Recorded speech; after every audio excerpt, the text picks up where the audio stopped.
Don, remember when we were at the Glendale Galleria and me and Todd and Chris beat the crap out of that guy who was swinging the nunchucks around? I wasn't there, but then you guys came home and then told the whole How story. long ago?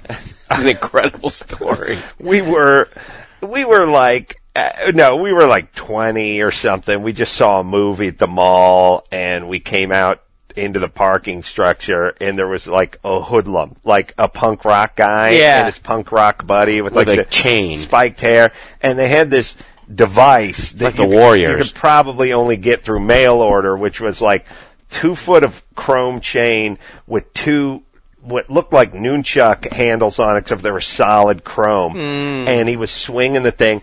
And the guy had been terrorizing everyone in the parking structure. Like, the guy was literally just scaring the shit out of all the poor people that were going to the mall. By the way, it was the mall where they did Fast Times at Ridgemont High.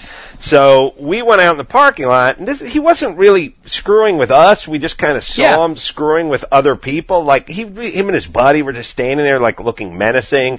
And there was some, a guy, a couple or something, maybe older. He's like, "What are you looking at, Grandpa?" And then like a guy and his son, like, "Yeah, get moving, faggot," and whatever. Yeah. And we just saw the guy, and we were like, we don't feel like this should continue. I mean, not for us. We weren't in the guy's crosshairs, and we were like 3 guys that were about his age, so it was like we didn't bother us. But we're like, I don't like this guy. I don't like this guy fucking with everyone. I felt sorry for everyone else in the mall. So me and my buddy Snake, who his real name was Todd Euler, but it changed it to Snake Euler at a certain point, or we changed it, Speed Racer character.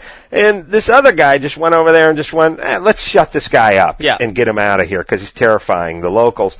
And we went over there, and he started with his shit with us. And next thing you know, he pulled this weapon out, and he was swinging the weapon around. And I had a jacket, and I took my jacket off, and I was giving him like a Toro kind of move because I was trying to hold it up and douse this crazy chrome device, this chain he was swinging over his head. And as I was getting closer to him, my buddy Snake just flew past me and dove into him, and the guy did catch him with a lot of that chain, which we found out later. But we threw him on a hood of a car, and we just beat the shit out of him. And we took the chain away, and his buddy just went tearing out. And we all went home feeling like, good. That guy was fucking with everyone in the mall. You did a good thing. We have his chain. Poor Todd. It was a chain mark on his back. It was it was really like out of a movie because we're in Todd's apartment after that, and I said, "Todd, how is it that you flew past me, jumped on this guy?" Once Todd flew past me, we all jumped on him and threw him on the hood of a car. But I said, "How did you do it when the guy was swinging this chain around like a rotary blade on a helicopter?" And he goes, "Well, he may have caught me." And he pulled his shirt up, and across his back were chain links. He should have gone to a tattoo parlor and got it permanent. Right. That's a nice one. But we did feel like, hey, this guy needed to be stopped.